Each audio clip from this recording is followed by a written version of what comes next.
All right, hi everyone. I'm trying this again. Right now I'm going to go over the linear correlation example, crickets and temperature.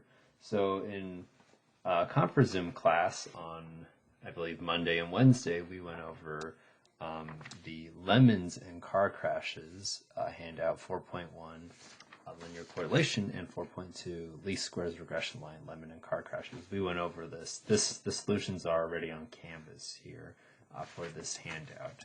But now, right now, I want to go over this crickets and temperature example and the exact same calculations that you may see on your homework on Connect Math.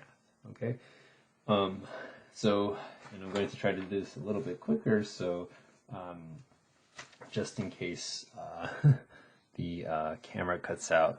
The reason why this is coming up a little bit later is because I recorded this and my camera stopped working halfway in between. So, and I didn't realize and recorded the entire handout until I got to the end and then realized the camera wasn't even recording. So, so I'm trying this again. Okay, so here we have a table here with the number of chirps in 1 minute and the corresponding temperatures in Fahrenheit. Okay, so, and here's the corresponding scatter plot as well. So you can imagine this is like, we have a sample of 1, 2, 3, 4, 5, 6, 7, 8. And so you can think of it's like we went to 8 places that had crickets, and we listened to the number of chirps in 1 minute and also recorded the ambient temperature, the temperature in the environment. Okay, so we have 4 questions here on this side for 4.1. Okay, and we want to find the linear correlation coefficient, or just correlation coefficient R. Okay, what type of association do we have? Positive linear, negative linear, no correlation, or nonlinear? And then do the results suggest that the number of chirps causes changes in temperature Y? Okay, and then we have this question about, is there sufficient evidence to conclude that there is a linear correlation between the number of chirps in 1 minute and the temperature?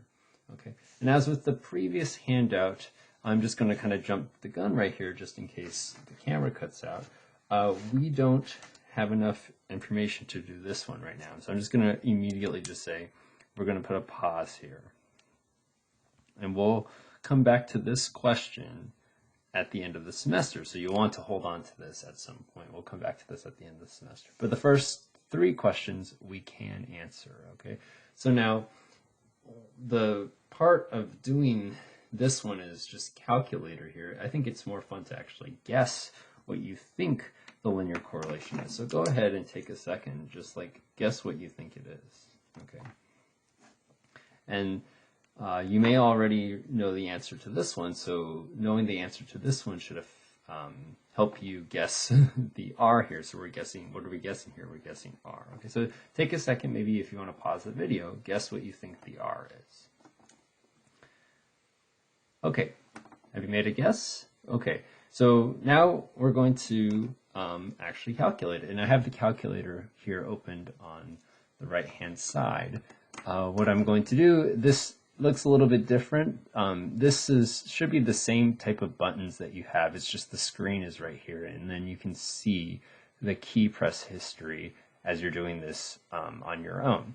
Now, one thing I will just say is that there's this software that is available to all students. So if you don't have a graphing calculator, but you do have a computer, you can download this. Now, unfortunately, I think for Chromebooks, you won't be able to do this, but at least if you have a computer, Mac, or Windows, you should be able to download this and use it for a while for free. Okay, now we'll have information about that later on. Okay, so we want to put this information, the list, this information here into lists here. Okay, so before we start, I think in the calculator, I think it's useful to just label things. The way I have the scatter plot here, this is the x-axis here, so let me actually use a different color pen here. This is the x-axis here.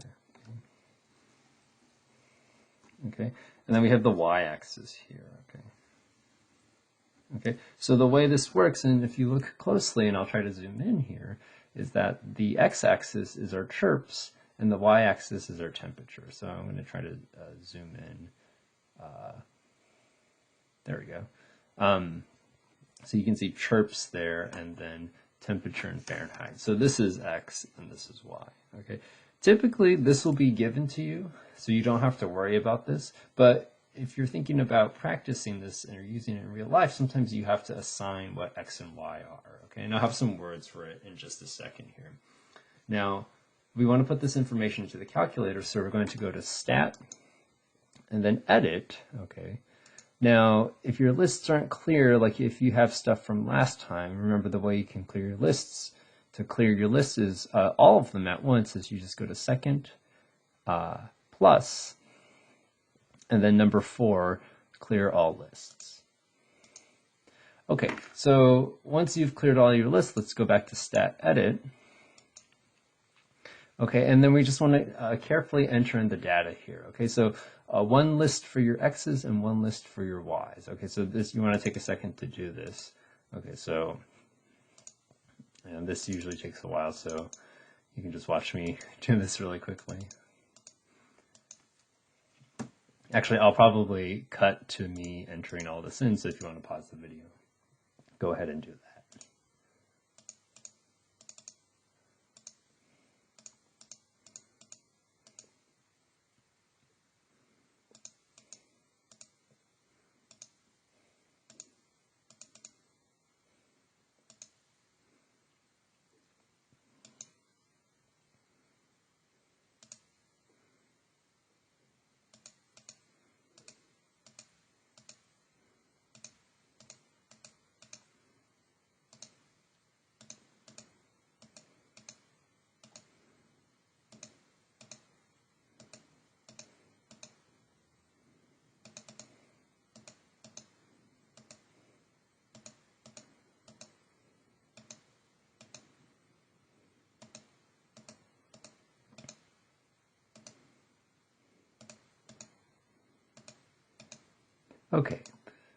Okay, we're back. Let's see. I have all the numbers entered into the list here, and you want to take a second and just make sure that all 8 of, or actually there's 16 numbers are entered in correctly. And also you need to make sure that the x are next to the y. So for example, this 1,188 needs to be next to the 93.3, okay? And that needs to be the same for all of them, okay? That's because these numbers are corresponding to each other, okay? So we want to make sure that the x's, each x is next to its right y. Otherwise, you're going to have problems when we calculate the data, okay? So now, this is something that you will want to practice because we will do a lot of this you'll do a lot of this in your homework, okay? Just maybe with more numbers, okay? Or different numbers for sure, okay? The reason why these x's have to be next to the y's is because this data value, okay, this data value here, maybe let's circle that. This corresponds to this data value here, so that's 1,188, and then 93.3. So it corresponds to probably this data value right here, I think. Okay, and that represents a cricket or a group of crickets who were chirping at 1,188 chirps per minute in a minute, and then the temperature was 93 degrees, 0.3 degrees. Okay. Okay, so now we will calculate the R. The way you calculate the R is that we do stat, okay, and then calculate. And then we want ln reg A plus BX. So I know in option number 4 it says ln reg AX plus B, but we want A plus BX to keep with the book's convention, okay? It will give you the same answers actually, okay, but to be safe and to go with what the book does, I'm going to use 8, okay? It will give you the same answers, but the A and the B are swapped, as you can see here. For us, the B is the slope, and then the A is the y-intercept. Okay, so I'm going to click Enter now. Okay, so your X list needs to go into L1, your Y list needs to go into L2, okay? Or whichever lists that you put for your X data and your Y list, Y data, you need to put that in the right place. So for me, L1 and L2, this is correct. We're going to ignore the frequency list and the stored reg equation. If there's anything in there, like if you go here and there's like something in there, what you want to do is make sure you delete it. Okay, so I'm going to highlight it and click delete. Okay, and then we're going to click calculate. Okay, so now if you see this screen here, YAB, and you don't see R and R squared, then you need to turn on diagnostics. Okay, so if you've already done this, then you can probably skip ahead a little bit, but I'm just going to quickly turn on diagnostics. If you see the screen, then you need to turn on diagnostics. To turn on diagnostics, we're going to go to second 0. Okay, now you got to scroll down all the way to D. Okay, so this is going to take a while, so you're going to want to scroll all the way down to D, diagnostic on. Okay.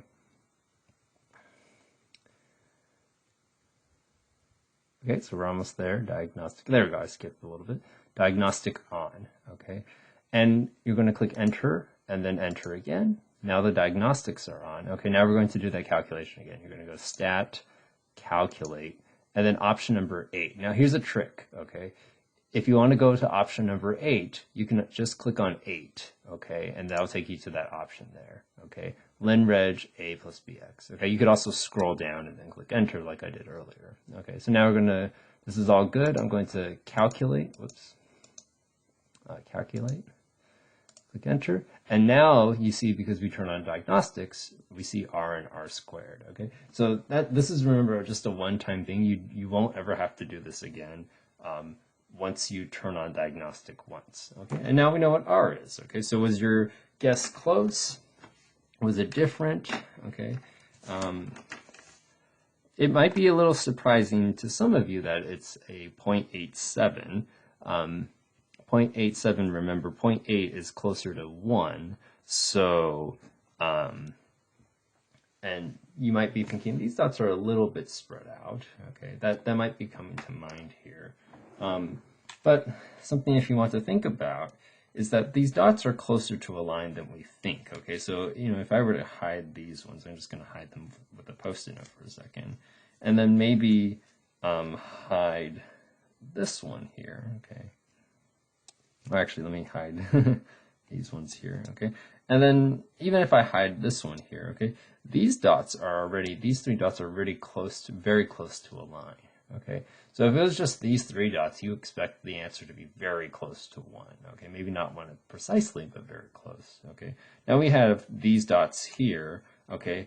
And then that kind of shifts everything down a little bit, and then this shifts the line, you know, this way. Okay, so now they're a little bit spread, but it's still relatively close to a line. So that's why maybe some reasoning as to why it's 0.87.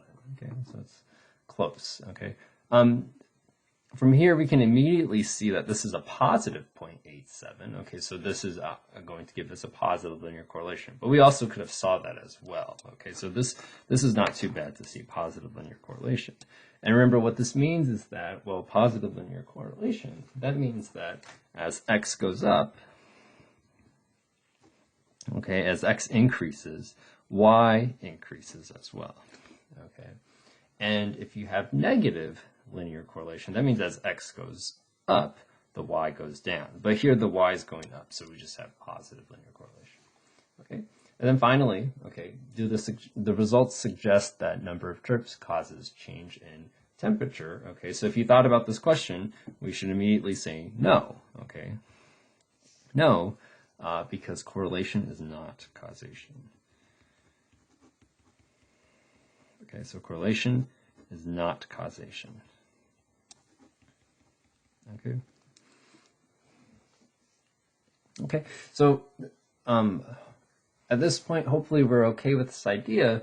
A correlation, a relationship, an association does not mean that you have causation. Okay, so if you have a relationship, associationship, or association, correlation between 2 variables, okay, chirps in 1 minute in temperature, we don't know that one causes the other. Okay, so we don't know that. That's something statistics cannot do. Okay, it can give us evidence to suggest a causation, but that's only if we're in an experiment situation here. Okay, but here we don't even have an experiment. Here, whoever got this data just listened to some crickets and recorded the temperature and the chirps in 1 minute. They did not do any controlling for what we know, and if they did, it's not given here. Okay, so we have to be careful. So in general, correlation is not causation. Okay, but if we have some experiments, then maybe we can say something. Okay, let's take a second and pause for a second and make sure we're okay here. In terms of this last question at the bottom, oh, sorry, I'm just trying to zoom out here. In terms of this last question at the bottom here, we won't be able to answer that right now, but I want to give you kind of a flavor of what's going on here. Okay, so at the moment, basically this question is asking, do we have evidence to conclude that there is correlation, okay, between chirps and temperature? Okay, so we just say we can't say anything about causation, but we can definitely say if there's a relationship, association, correlation. We can talk about that. And basically, the question is asking us to decide between two claims here. Okay, so we got two claims. Okay, so by the way, if you want to skip ahead and go to the other side, you can, but I just want to give you a flavor for what we will be doing later on in the semester, is that we want to decide between no correlation. So this is a claim, no correlation, and then yes correlation. Okay, and we want to decide, we're trying to decide. Okay, so decide between. Okay. Okay, and in notation, remember we have some notation here, and I'll show up that notation list in a second. No correlation means that rho is 0. Okay, remember rho. Rho is the population parameter. It is the population version of R. Remember, what is R? Okay, R is the sample linear correlation coefficient. This is its full name, sample linear correlation coefficient.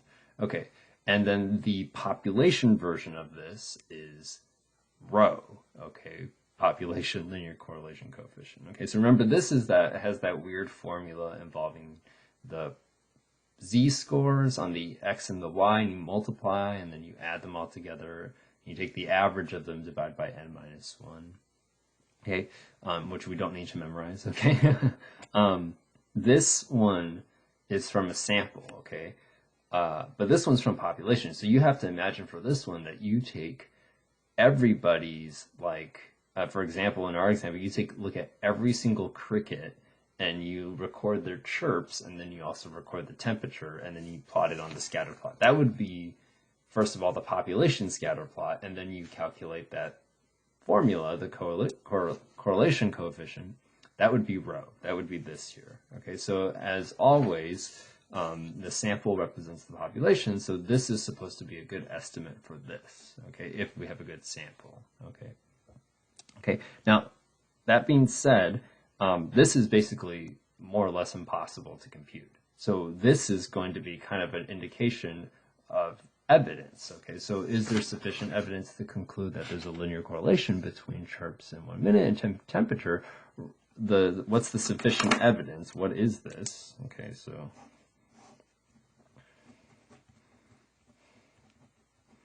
okay, first step is going to be it's going to be this, actually, okay, because if the sample is good, okay, if sample is good, then this represents rho, just like the sample mean. Okay, so I'm going to just write a little bit here. You don't have to write this down. Just like the sample mean estimates the population mean. Remember, this is the Greek letter mu, okay? So this is mu and this is rho here.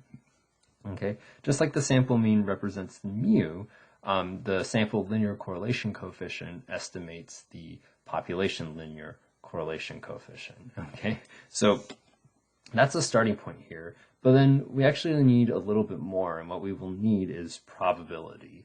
And basically the way this works is the evidence is going to be what's the probability of seeing this data here, okay, seeing this sample data of 8 crickets, if this claim is true, if there's no correlation.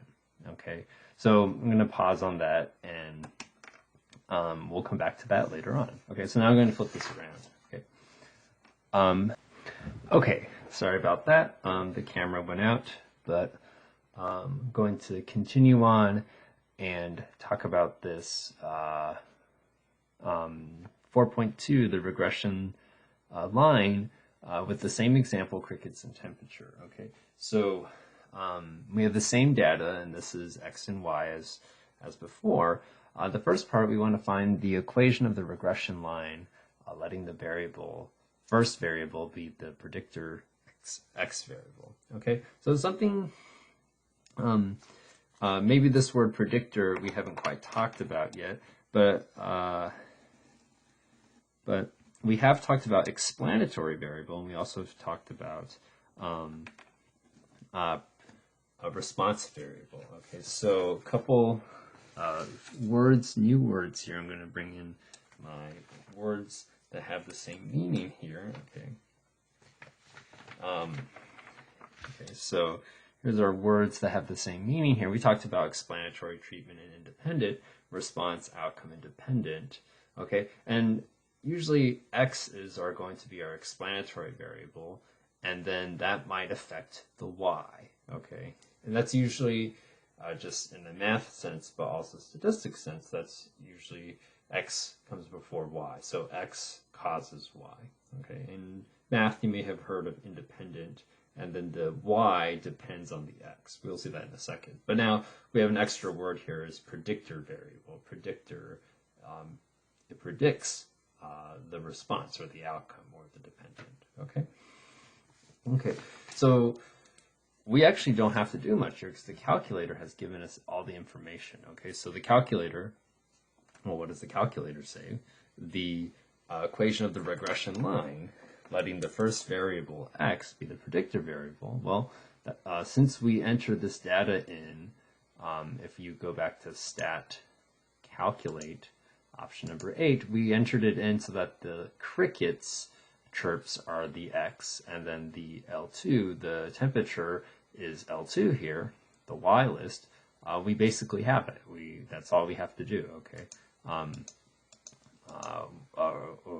Sorry, that's not all of what we have to do. All we have to do is copy down this equation here. Okay, so that's basically it. So you got y equals a plus bx. Okay, so remember a here is just this. Okay, so 27.628 plus the b, which is this, bx, so 0.052x. Okay, so that's basically it. Okay, so where this comes from is exactly the ln-reg a plus bx. Okay, now remember the reason why we do a plus bx is because that's just what the book does. Okay, so the book does a plus bx. Okay, now technically speaking, the book does that weird b0 plus b1x, but really the calculator speaks this way. Okay, so remember there's 3 ways of writing down the same equation, which is a little bit annoying at first. So this is what the book does. Okay, and then what you learn in algebra, okay, is y equals mx plus b, and this is one of the most annoying things. But just remember, the thing with the x is the slope. Okay, so what is the slope? It's the thing next to the x. So whatever is next to the x is the slope here. Okay, so I'm just going to say this is whatever is next to the x. And it's not the number x is the slope. It's just the number that's next to x. Okay, so for us that's 0.052. Okay.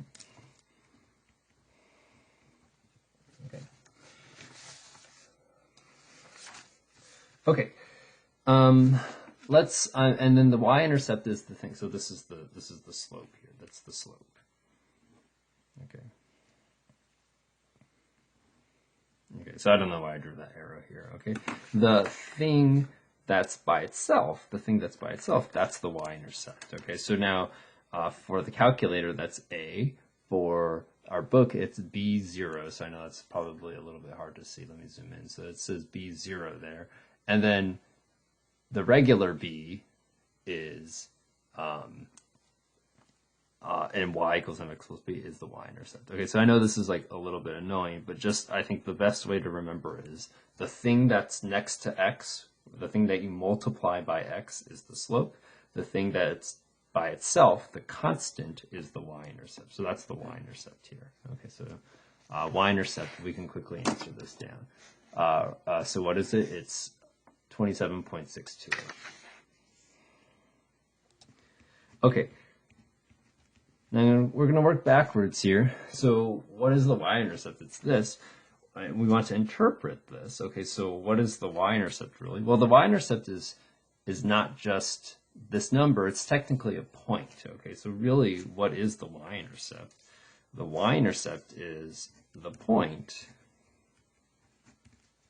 x comma y where x is 0. Okay. Okay, so this is kind of the definition that you might have learned in algebra, okay? And what does it mean for a point where x is equal to 0? Well, if you think about your coordinate plane, okay, so a little bit of a math aside here. If you think about your coordinate plane, okay, if x is 0, okay, if you're a point and your x is 0, well, 0 is here. That means that point is on the y-axis, okay? So that means the point's on the y-axis. So the y-intercept of the line is the point that hits the y-axis, okay? And if you draw any old line on here, okay, there's always a point that hits the y-axis, okay? That point is where x equals 0, okay? That point, the x part, is 0, okay? So that's what it means to be the y-intercept. Okay, so i.e. point is on y-axis. Remember, the y-axis goes up and down. It's the vertical axis, okay? Now, okay, so how does this help here? Okay, how do we think about this? Well, first of all, okay, let's make sure it makes sense with what I said up here. The y-intercept is the thing by itself. Okay, so the y-intercept is the thing by itself. This is the y-intercept here. Okay. Well, so why does that make sense? Well, if you think about it, okay, this definition here is saying it's the point where x equals 0. Okay, well, if x equals 0, then you're doing 0 times the slope, which is 0. Anything times 0 is 0. Plus this, okay, but this is the thing that I said was the y-intercept. Okay, so if x is 0, then you get your y-intercept here. Okay, so that's the reason why this is the y-intercept here. You get this number here. Okay, so what's so special about this? Okay, so now what's really the point here? Well, if x is 0, okay, well, x is 0. Well, x has some meaning here. It's the number of chirps. I should actually say it's not just chirps in 1 minute, it's the number of chirps in 1 minute. Okay, so the number of chirps, well, what this is saying here is that if you don't hear any crickets, or if you're next to a cricket and it's not chirping, then this is the temperature. The y is equal to this, okay? So that's basically it, okay? So if x equals 0, i.e. no chirps, or no chirps or 0 chirps. Oops, I can't spell chirps. Chirps.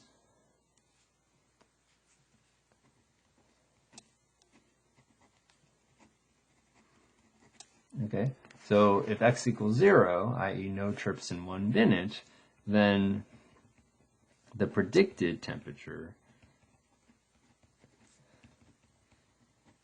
is this, 27.62.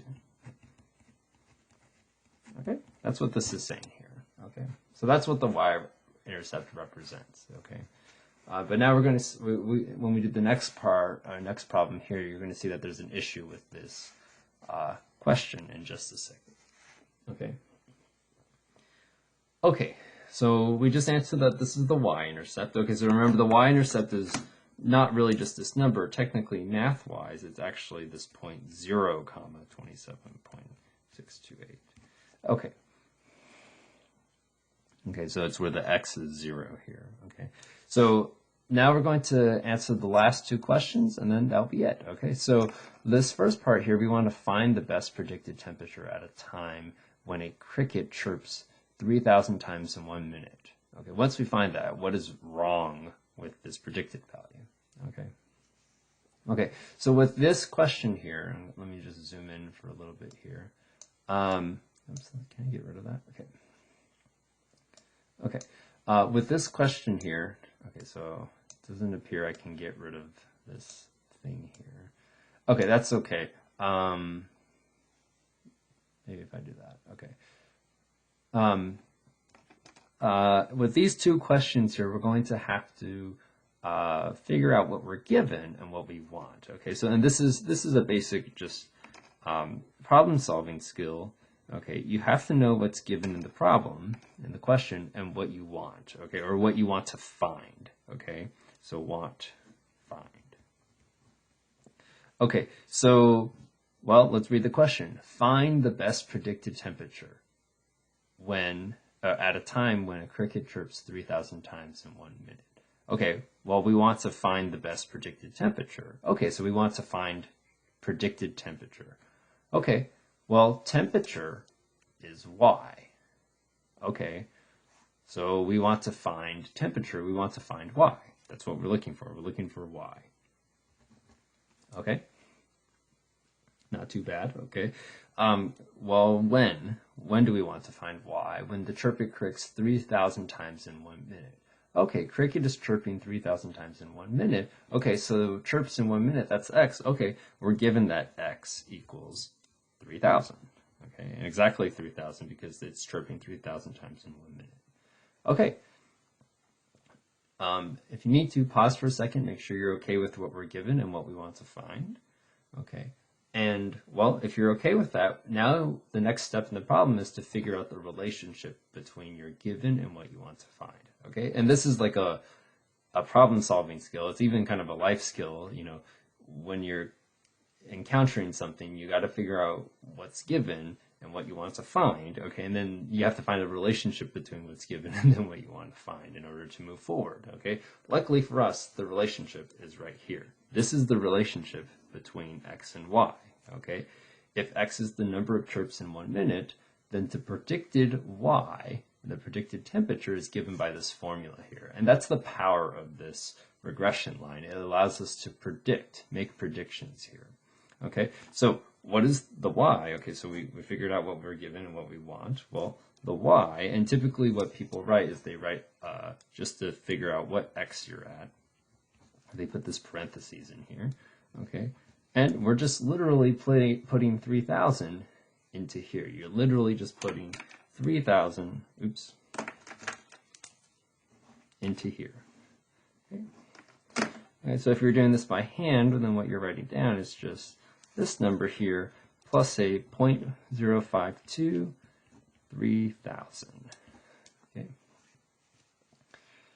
Okay, so now we're just going to use our calculator and just calculate this out. So we have a 27.628 plus a 0.052.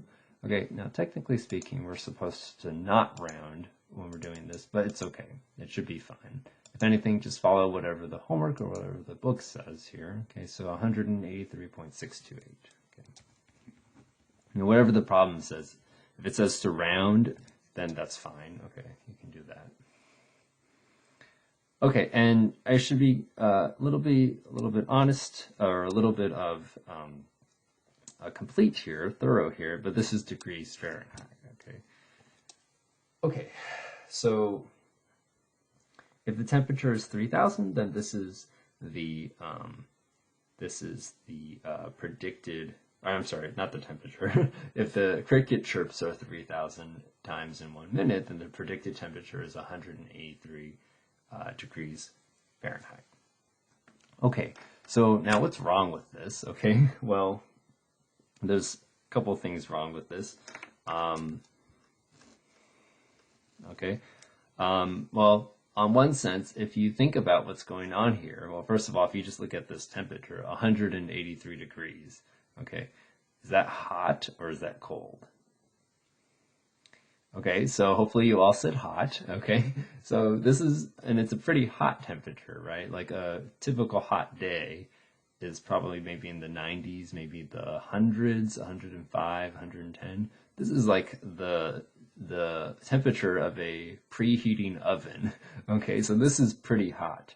Probably hot enough to where the crickets that are chirping 3,000 times in 1 minute are probably dead. Okay, so this is already doesn't make sense. This is a really big temperature. This is also a pretty big data value as well. Remember, this is X here, okay? So this is X, okay? Now, if you look at the X data here, okay, you see that you don't have a 3,000 in here, okay? You don't have a 3,000 in here. So this is an issue here. What we did here, what the technical term of what we did here, what was wrong with this, is that we extrapolated, okay? So we extrapolated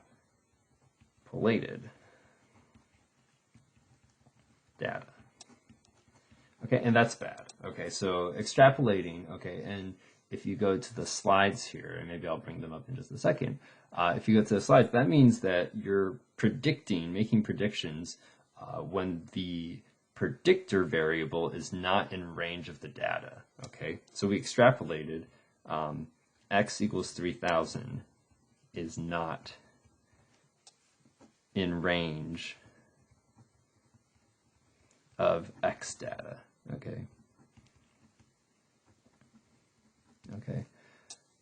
Okay, so if you look at this scatter plot here, you'll see that the x values here, they range from about 850 to about 1,200, okay?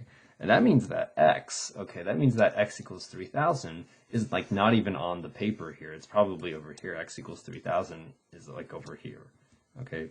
And we're making a prediction based on this, okay? So now really the line should not go all the way to infinity like lines usually do. They should just stop here and stop here because that's where our data is. That's where our modeled, that's where our scatter plot data is. It's only in this range. And the line only does good here in this area where we have actual sample data. Okay, so that's the issue with this problem. We extrapolated data. Okay, so if you go back to this, if you go to the slides, so let me actually open a window here. Let's see, how do I open a window here? New window. Okay, and I go to the slides really quickly, and I'll just show you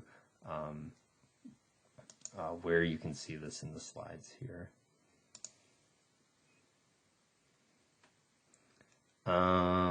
Let's see. Oh, so we go to modules. Okay. So by the way, later on this video and also this handout will be placed in this area here. Okay. By the way, our first two ConferZoom videos are both here. Okay. And then later on that solution will be here. Oh, I guess it's already here already. I think this was from when I did it the first time. Okay. When it cut out. But anyway, you'll see the same solution here. So in our slides here, so where are the slides? The slides are up here. You will see, if you scroll all the way down to 4.3, okay. So this is our section on 4.3 here, okay.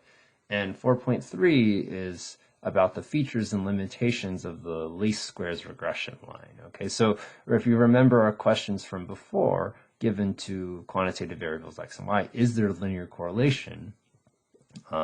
This is, the answer to this is yes, the check to see if there's linear correlation, we use R. Okay, R will tell us the answer to if we have linear correlation. The second question is, can we predict things once we know that there's a linear correlation?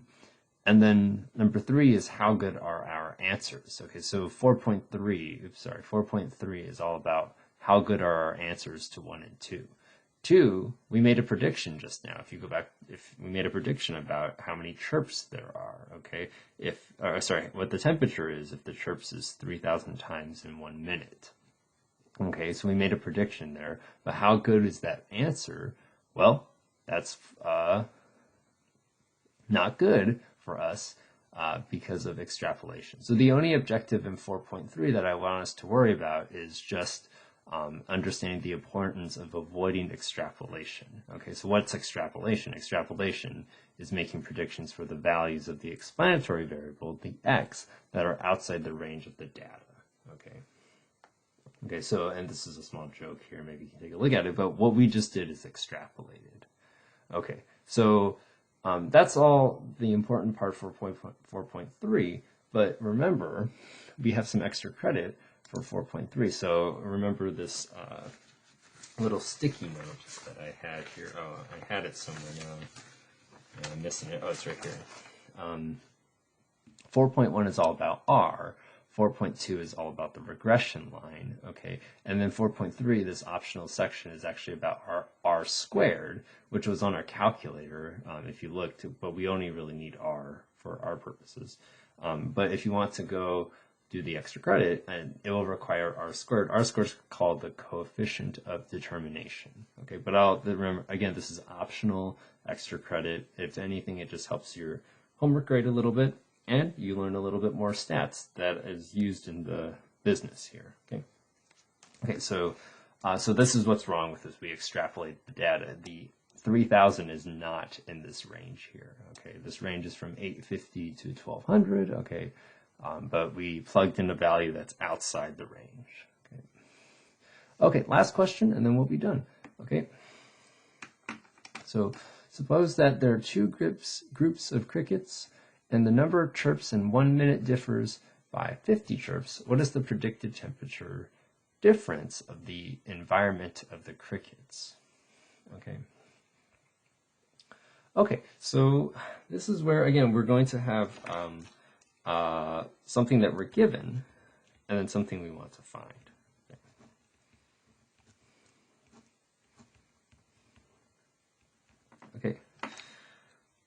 Okay, so, well, we know that there are two groups of crickets, and the number of chirps in 1 minute differs by 50 chirps.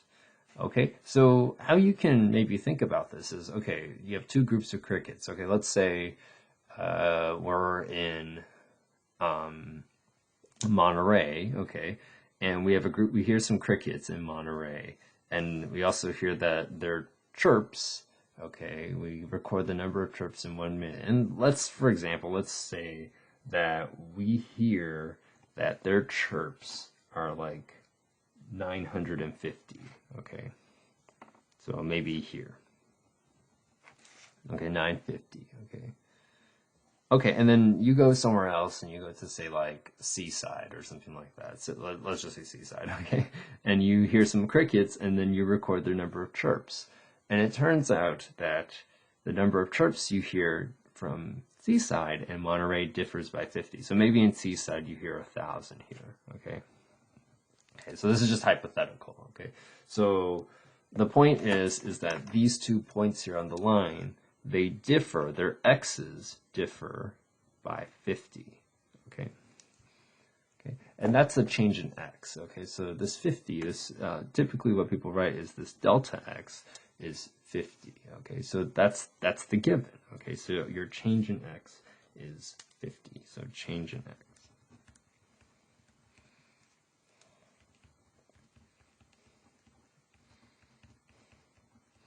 Okay, so great, okay. Well, what we want to find is what is the predicted temperature difference of the environment of the crickets. Okay, so what is the temperature difference? Temperature is y, and we're trying to figure out the temperature difference, so we're really figuring out the change in y. Okay, so change in y. Okay, or i.e. delta y. Okay, so remember this triangle means delta. Okay, so this triangle is a delta here. So I don't know which color I will use here. So maybe I'll just write delta. This is this capital? Yeah, capital delta. Okay, so and in math it typically means change. Okay, so that's what this means. Okay, so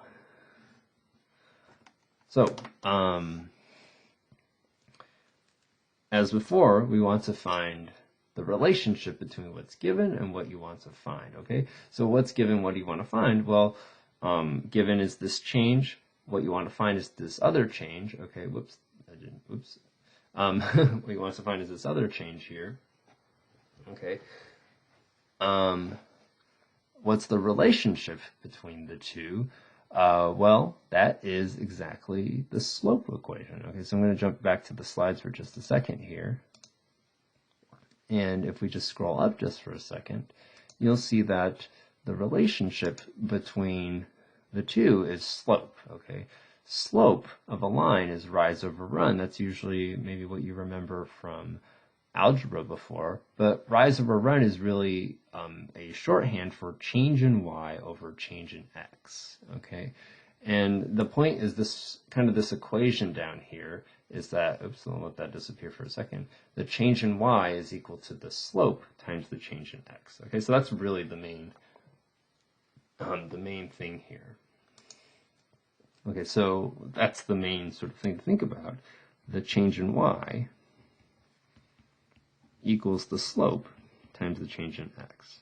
Okay, sometimes you might see in a book that you might see delta y equals slope times, or you might even see this as m, or whatever letter they use for slope, times delta x. Okay, and the point is, this is the main sort of meat here. Okay, so if you're rusty with slope and maybe y-intercept in lines, in another video I will record the other handout. Let me see if I can find that handout. This handout here, and I'll do some exercises here because there's some questions about lines. We'll review a little bit there. But this is the main meat here. The point is, we know what slope is, and we know what delta x is, the change in x is. Delta x is 50. The change in x is 50. Slope is this. We know what those are. So if we want change in y, you just multiply these two together. Okay, that's it. So slope is, what's slope? Slope is that, 0.052 times 50. Okay, and this is where, again, you can use your calculator to your advantage here. Times 50. Okay, and that's a 2.6. Okay, so this is a 2.6 change in Fahrenheit, so it's a change. Okay, remember this is a change. So it's not, we're not saying that anything is 2.6 degrees, okay? We're saying that the difference in temperatures, the predicted difference in temperatures is 2.6 degrees. So in our setting, we said Monterey crickets and also seaside crickets, okay? So the predicted temperature difference between the two cities is 2.6 degrees, okay? So that's kind of interesting. You can, with this sample data, you can make predictions about a completely different variable. Okay, so that's something interesting to think about. That's kind of the power of what we're doing in Chapter 4 is comparing, again, quantitative numerical variables, x and y. The issue is how good is our data, okay? And that's where 4.3 comes into play, talking about how good our data is between x and y. So I encourage you to take a look at that if you want to. Just to complete the picture here, this quantity here, this 2.6 represents, what does it represent on the graph here? This represents the y distance here. This is delta y here. Okay, so that's a 2.6. And that's what this represents here. Okay, so that's it for this handout here. If you have any questions, well, feel free to replay the video. Again, look out for another video for just some questions about lines and points and slopes and y-intercepts, okay, that another video will be going over this here, okay. And then if you have further questions, feel free to email me or just comment in comment below. You can go like at 3 minutes, what do you mean by this? Or at blah blah blah, what do you mean by this? And I'll get back to you all. Okay, thanks. Bye bye.